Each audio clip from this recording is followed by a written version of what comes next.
Hey everyone, when Warren Buffett started investing, he only had $100 in his pocket, and today he has over 100 billion. So let's take a look at how this amazing journey began. Buffett was born in Omaha, Nebraska in 1930. His father was a stockbroker who made a good living helping wealthy investors grow their fortunes.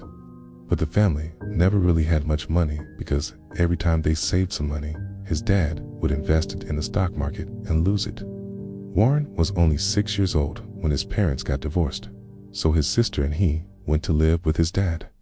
They were poor, but Warren didn't really notice. He just wanted to help his dad out. So when he turned 10, he set out to make some money. He asked his mom if he could mow her lawn for $1. She said yes. And then he went to his dad and asked him if he could wash his car for $1. His dad agreed to, and so did all of his other neighbors. In just a few days, Warren had made about $10. This was life-changing money. He took that $10 and reinvested it over and over again until he had $100. It might seem simple, but back then, $100 was worth a lot more than it is today. Inflation. $100 in 1942 is the same as $1,800 today. And that's exactly what Warren did. He grew his $100 to $1,800 by buying shares of a company called Washington Post. At the time, each share cost about $27. And since he only had $100, he could only buy 3.5 shares. Still, it was enough to make a decent profit. So the very next day, after he bought the stock, the price went up by 25 cents, which was around 7% return on his investment. The following year, the company paid a dividend of 35 cents per share, which brought in an additional $1.25 for Warren. At that rate, his investment would double in less than 2 years. Unfortunately, the stock market crashed shortly thereafter. Washington Post stock lost more than 60% of its value, and Warren lost about $100. Luckily, though, he kept reinvesting and eventually his portfolio recovered. But by now, Warren wasn't interested in making money anymore. He wanted to make a career out of investing. After graduating from college, Warren wrote letters to potential clients, asking them if they wanted him to manage their money. He charged 5% commission, which was pretty standard back then. However, he soon realized that if he wanted to get rich, he couldn't work for other people.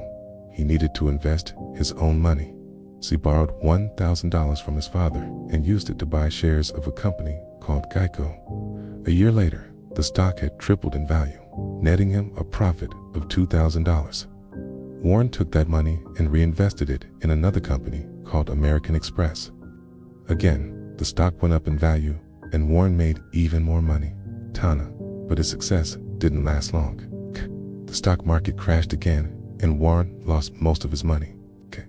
But once again, he kept reinvesting and slowly built up his portfolio.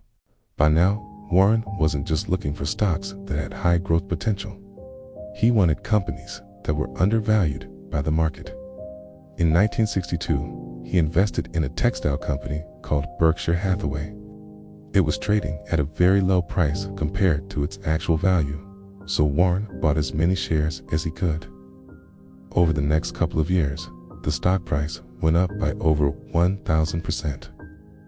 That single investment turned Warren's $100 into $1 million. But Warren wasn't done yet. Kay continued investing in undervalued companies, and by 1967, his net worth had grown to $10 million. Now, Warren could have easily retired at that point. Most people would be happy with $10 million, but Warren wanted more. He wanted to see how far he could push himself, so he continued working. He began buying up huge stakes in companies like American Express, Washington Post, and Apple. These investments paid off big time. By 1985, his net worth had grown to $1 billion. Warren was officially a billionaire, but once again, he wasn't satisfied. He continued investing in new companies and expanding his empire. By 1990, his net worth had grown to $2.5 billion. But that was nothing compared to what was to come. In 1996, Warren invested in a company called Coca-Cola. It was one of the biggest risks he ever took. Coca-Cola was already a huge company. Its market capitalization was over $100 billion. Okay, to put that in perspective, it was bigger than the GDP of most countries. Okay, at the time, Warren was mostly investing in small and mid-cap stocks. Investing in a large-cap stock like Coca-Cola was uncharted territory for him. But he liked the company, and he knew that it had a bright future ahead of it. Warren was right. Coca-Cola stock went up in value by over 300%. Today, it's up more than 500%. Warren's investment has turned into a $90 billion fortune. And that's not even counting the dividends he's received over the years. Warren has been paid tens of billions of dollars in dividends from Coca-Cola alone. Today, Warren Buffett is worth $118 billion. He's the 5th richest person in the world. But Warren doesn't consider himself to be rich. He knows that he's only rich if he spends more than $100 million per year. Otherwise, he's just wealthy. So Warren continues working every single day. He spends more than $100 million per year on charity. Okay. And he also spends a ton of time finding new investment opportunities. Warren isn't just investing in Coca-Cola anymore. He's also investing in companies like Apple, Bank of America, and Chevron. These are all stocks that have been beaten down by the market. And Warren believes that they have great potential for growth.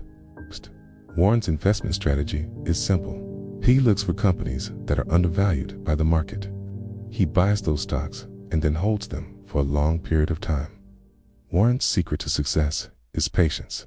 He knows that it takes time to find the right stocks, okay? Once he finds them, he doesn't sell. Warren's average holding period is 5 to 10 years. That means that he buys a stock with the intention of holding it for at least 5 to 10 years. Warren knows that the stock market goes up and down in the short term, but in the long term, it always goes up. So Warren just waits. And when the stock price goes down, he buys more shares. That way, if the stock price doubles, triples, or even quadruples, Warren is able to sell some of his shares and make a profit. If the stock price doesn't go up, Warren doesn't worry about it. He just keeps holding on to his shares and collecting dividends. But Warren's investment strategy isn't for everyone. Most people do not have the patience to wait 5 to 10 years for a stock to go up in value. Most people want to trade stocks like cryptocurrencies. They buy a stock expecting to make a quick profit, and when the stock doesn't go up in value, they sell it and move on to the next one.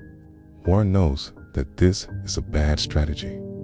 That's why he never trades stocks, buys them, and then holds them for a long period of time. If you want to be successful at investing, you need to follow Warren's lead. Be patient. Don't expect to get rich quick. And don't sell your stocks unless you have to. Thank you for watching. We hope that you enjoyed this video. If you want to see more videos like this, please subscribe. Thank you.